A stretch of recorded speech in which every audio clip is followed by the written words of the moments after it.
Сайн байцгаана уу? Дипломистаргаа судалгааны ажил хэрхэн бичвэ гэсэн сэдвийн хүрээнд явуулдаг зөвлөгөө болонгийн маань дараагийн дугаар та бүхэн хүрээд бэлэн болсон байна.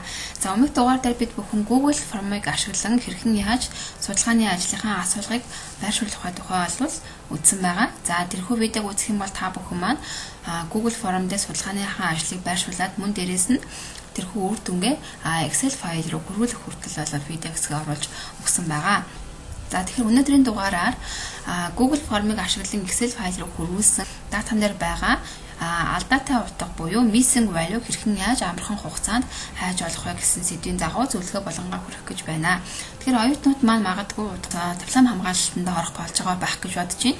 За тэгэхээр магадгүй тоон өгүүлэлт цуглуулж асуулга бэлдээд судалгааны ажлаа бичиж байгаа оюутнууд маань за хамгийн эхлээд нь тоон өгүүлэлт цуглуулсан дараа болвол яах вэ гэхээр бид нар алдаатай утга бүхэн өгүүллүүдийг цэвэрлээд түүнийхэн дараагаар статистик түншлэлгээ хийх ёстой байдаг шүү дээ. За Excel файл руу орсон байна.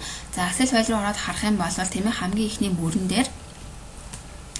мөрөн дээр тухайн хүн маань тухайн асуулгыг хэдэн оны хэдэн сар хэдэн цаг минутанд бүгэлсэн байд нь гарч ирдэг байна тийм ээ.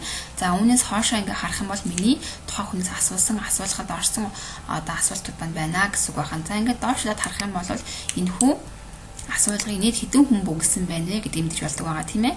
За ингээ харах юм бол энэ хүн асуулга нь 107 хүн бүгэлсэн байна гэдэг зүйл гарч ирж байна тийм ээ. За ингээд бид нэр эндээс яах вэ гэхээр энэ хүн Excel дээр байгаа файлаа ашиглаад магадгүй өөрийнхөө хэрэгтэй тийм ээ SPSS, AMOS, ARCH гэдэг юм олон төрлийн програмыг ашиглаад судалгааныхаа ажлын дүн шинжилгээг хийх боломжтой байдаг байгаа. Үүнээс өмнө бид нэр түрүүний хэлсэнчлэн Excel дээр байгаа файл дээр алдаатай утга бүхий өгөгдлүүдийг цэвэрлэж өгөх ёстой байдаг шүү дээ. За Excel файл дээр байгаа за хоосон тийм ээ ингээ хоосон орогдсон байгаа нэг яснаа тухайн асуулгыг бүгэлсэн хүн маань нэг асуулгыг дунд нь орхиод дараагийнхын асуулга руу орцсон байх жишээ нь тийм ингээ хоосон бүглөөгүй орхигдуулсан хэсгийг хэрхэн яаж амархан хайх вэ гэдгийг олъё.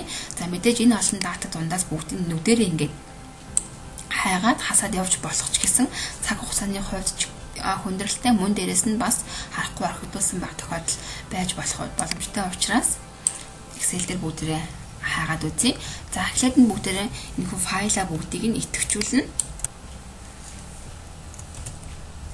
За ингээд бүх датагаа идэвхжүүлсэн дараагаар дээр менюгаас харах юм бол за энэ дээр байна тийм ээ.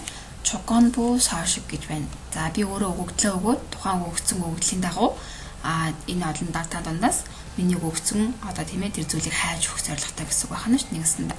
За ийшээ орно Чуконбу сошиг руу ороод за ингээд доошо гүйлгээ харах юм бол сая кёчиг буюу шинэ дүрм гэж байна тийм ээ.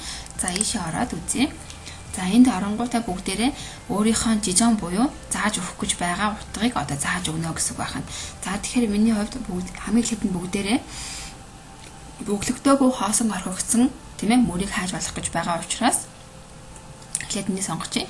Таамал тухайн ханан селман сошиг жижигэн буюу дараах утгыг агуулсан мөрийг л зөвхөн зааж өгөх нь байна тийм үү. За мөн ингээд доошоо харах юм бол сангви дуун нь хави комманд сошиг жижигэн буюу хамгийн дээд болон доод утгыг сонгож өгөх тийм ээ. За мөн юу гэдэг нь Пёнгён бода көгона чагн комманд сошиг жижигэн буюу дунджаас өндөр болон бага тэр утгыг зааж өгөх гэх мэт өөрийнхөө хайж олох гэж байгаа утга бүхий хэсгийг энэ дээрээ оруулж өгөх хэрэгтэй байх нэ. За тэгэхээр бүгдээрээ хоёр дахыг сонгосон байгаа тийм ээ.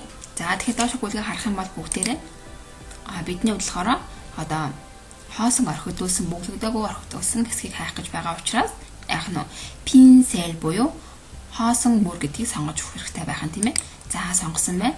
За тэгвэл би энэ хүү пинсел буюу хоосон мөрөө хайхдаа яаж хайх юм бэ гэж цаашгаа оруулчихъя. За тэгэхээр сонгосон өнгөний дагуу нөгөө нэг хоосон мөр маань тодорч өгч заагдах нэ гэсэн үг байна тийм ээ.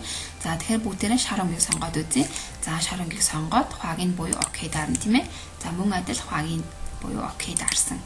За ингээ харах юм бол бүгдээрээ яах нь бидний нөгөө датанд донд байгаа хоосон орхигдуулсан алдаатай өгөгдлүүд маань өөр тодорч гарч ирнэ гэсэн үг байна тийм ээ. Ингэснээр бид нар энэ хүү алдаатай өгөгдлүүдийг устгаж өгснөөр датагаа амархан цэвэрлэх боломжтой болох нь гэсэн үг байна. Ингээ доош харах юм бол тийм ээ. За эдгээр мөрөд хоосон байна уу? Байна шүү гэж зааж өгсөн байна тийм ээ. За ингээд бүгдээрээ алдаатай утга тэр дундаа хоосон орхигдуулсан асуулга бүглэгдөөг орхигдуулсан хэсгийг ингэж хайж болох нэ. За энэ хүрээд өнөөдрийн бидний зөвлөгөө болон маань өндөрлөж байна. Судалгааны ажил буюу дипломын ажил бичгтэй холбоотой ямар нэгэн хүндрэл бэрхшээл байх юм бол судалгааны ажил хэрхэн бичих вэ гэсэн групптэй хандаарай гэж бас хүсмээр байна. За мөн дараагийн дугаараар бид бүхэн эдэм шинжилгээний хуралд хэрхэн яаж бэлдэх вэ гэсэн сэдвийн дагуу зөвлөгөө болонгаа хүргэх болно. Баярлалаа.